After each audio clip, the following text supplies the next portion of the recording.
Tema é autismo, está aqui com a gente no quadro Doutor Responde, a doutora Lúcia Hertel, que é neurologista infantil. Muito obrigado pela sua presença, doutora. Bem-vinda aqui ao BG. O que é o autismo, para explicar para quem está em casa e assistindo o BG, esse mês todo, né, que é tão falado, aí o mês do Abril Azul do Autismo. Boa tarde. Boa tarde.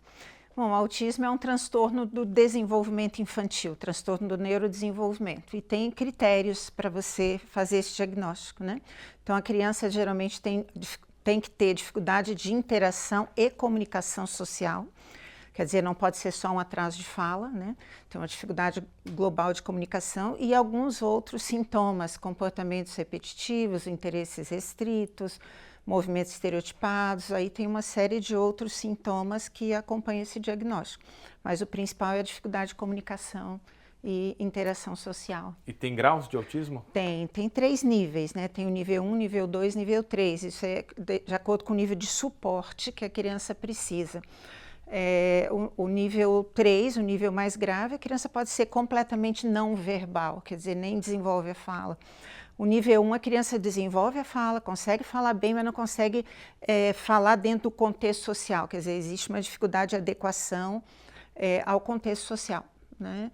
Na interação e na comunicação. Então, é um espectro, né? Tem diferentes níveis de gravidade. Por que está tendo tantos diagnósticos de autismo e isso realmente uma questão que nos próximos anos vai ter muito mesmo, doutora?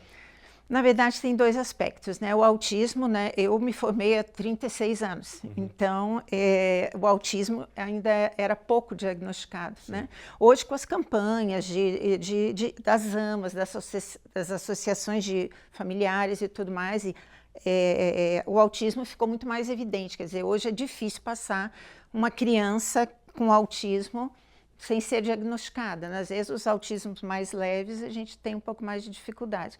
Então, o que melhorou basicamente é a capacidade de diagnóstico, certo, né? E não a incidência em si, né? Muito mais a capacidade de diagnóstico. Tem perguntas aí no WhatsApp, vamos aproveitar aqui a presença da doutora Lúcia Hertel, então, para tirar algumas dúvidas de quem está em casa assistindo o Balanço Geral. Silvana, é possível detectar algum grau de autismo a partir de qual idade? Ótima pergunta da Silvana aí. Sim, então, após o primeiro ano de vida, você pode até ter alguma dúvida se essa criança está desenvolvendo bem, mas vamos dizer, no segundo ano de vida, né, 1 ano e meio, 2 anos, você já consegue fazer um diagnóstico precoce. O pediatra faz isso ou tem que ser o neuro? O pediatra é importante que ele suspeite.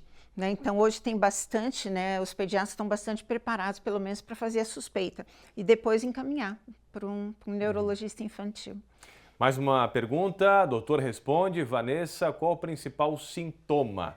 Tem algum principal dos sinais o que eu falei, né? O principal obrigatório, o único que é obrigatório é a dificuldade de comunicação e interação social.